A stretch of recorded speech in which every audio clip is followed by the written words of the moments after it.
वर्षभरापूर्वी कळंब चौक परिसरात गोळी झाडून एकाची हत्या झाली होती. या गुन्ह्यातील आरोपी 15 दिवसांपूर्वी जामिनावर कारागृहातून बाहेर आला.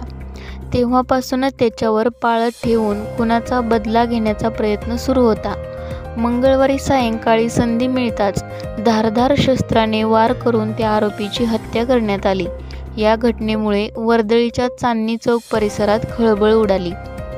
मनीष सागर शेंद्रे, वय 25, राहणार रमाई पार्क क्रमांक 2, यवतमाळ असे मृताचे नाव आहे.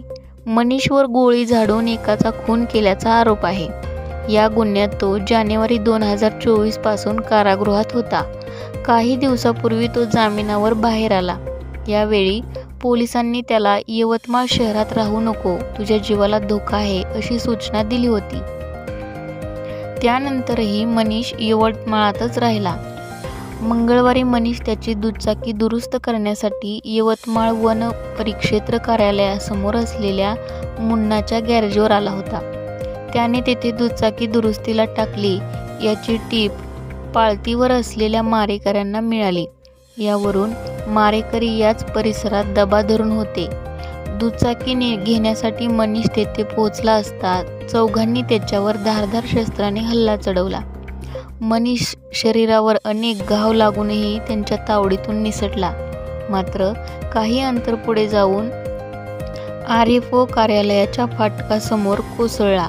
त्यानंतर पुन्हा हल्लेखोरांपैकी एकाने त्याच्यावर धारदार शस्त्राने गळ्यावर वार करून तो ठार झाला की नाही याची खात्री केली. नंतर हल्लेखोर घटनास्थळावरून पसार झाले. खुनाच्या गुन्ह्यात मारेकऱ्यांनी वापरलेली दुचाकी घटनास्थळीच उभी होती. या दुचाकीला नंबर प्लेट लावलेली नाही. मनीषची हत्या केल्यानंतर दुचाकी सुरू झाली नाही. काही अंतर त्यांनी लोटत नेण्याचा प्रयत्न केला, नंतर तिथेच सोडून दिली. एका ऑटो रिक्षाने हल्लेखोर घटनास्थळावरून पसार झाल्याचा संशय आहे.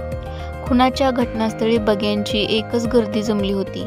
मुख्य परिसरातील घटना असल्याने अप्पर पोलीस अधीक्षक पियुष जगताप, SDPO दिनेश बैसाने, LCB प्रमुख सतीश चवरे, शहर ठाणेदार रामकृष्ण जाधव, अवधूतवाडी ठाणेदार नरेश रणधीर यांनी घटनास्थळी भेट दिली.